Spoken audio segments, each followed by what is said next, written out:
השאלה הבאה היא לעשות בדיקת השערות בעזרת האלפא מינימלית, אוקיי?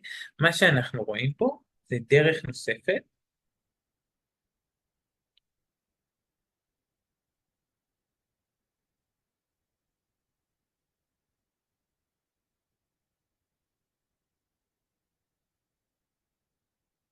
לקבלת החלטות, להחליט החלטות בבדיקת השערות, בתהליך בדיקת השערות.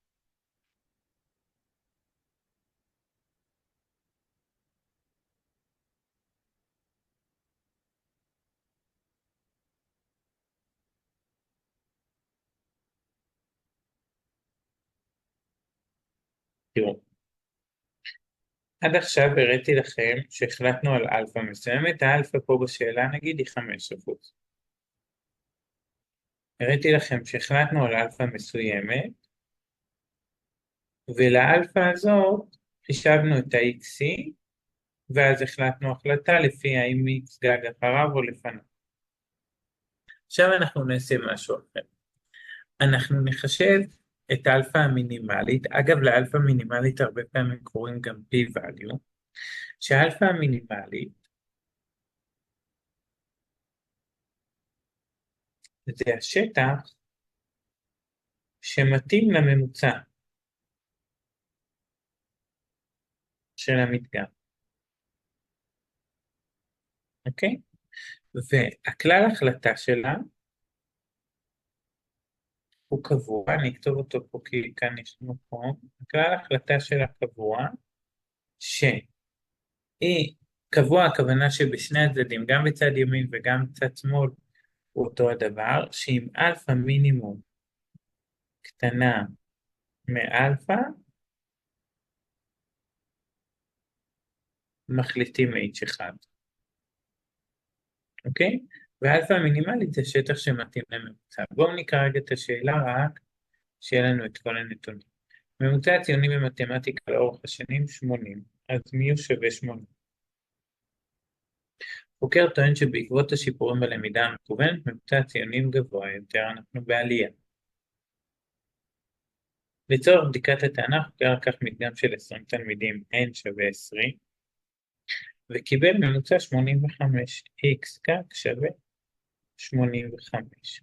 בדקו את טענת החוקר ברמת מבקרות 5%, אם ידוע שסטיית התקן היא 12. עכשיו תראו, פה בדף הנוסחאות, יש לכם אלפא מינימום שמתאים לעלייה. אז בינתיים, היום אני פותר רק דוגמאות של עלייה בהקשר לטבלה הזאת, אוקיי? אבל הירידה זה די אותו דבר. זאת אומרת, פה יש לי אחד פחות, פה אין לי אחד פחות. פה אין לי אחד פחות, פה יש לי אחד פחות. זה הכל, זה ההבדל.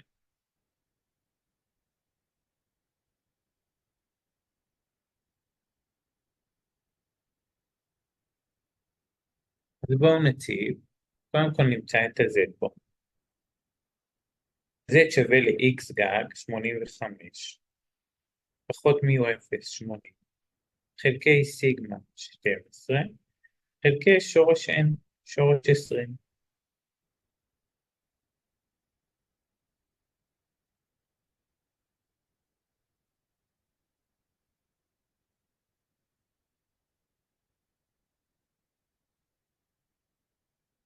זה יוצא 1.86. עכשיו, אלפא מינימום היא שווה 1 פחות פי של 1.86. אז בואו נמצא את פי של 1.86, צריך לעשות את זה דרך הטבלה. 1.86, 2, 3, 4, 5, 6, זה מחוק לי.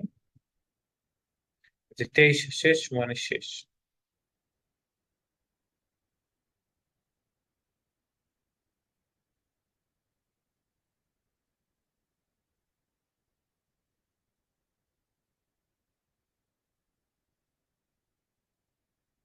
אז יוצא לנו שזה שווה 0.0314. אוקיי? אני אעשה לכם רגע חץ לפה, ותראו, כלל ההחלטה שלי הוא אם p-value, אם אלפא מינימום קטנה מאלפא, מחליטים h1. 0.0314 הוא יותר קטן מ-0.05. לכן נחליט h1. אוקיי? תשימו לב, לא השתמשתי ב-x הקריטי, פשוט דרך נוספת. אני יכול גם בעזרת x קריטי, אבל זו דרך נוספת למציאת האלפא, לקבלת ההחלטה. זהו להיום.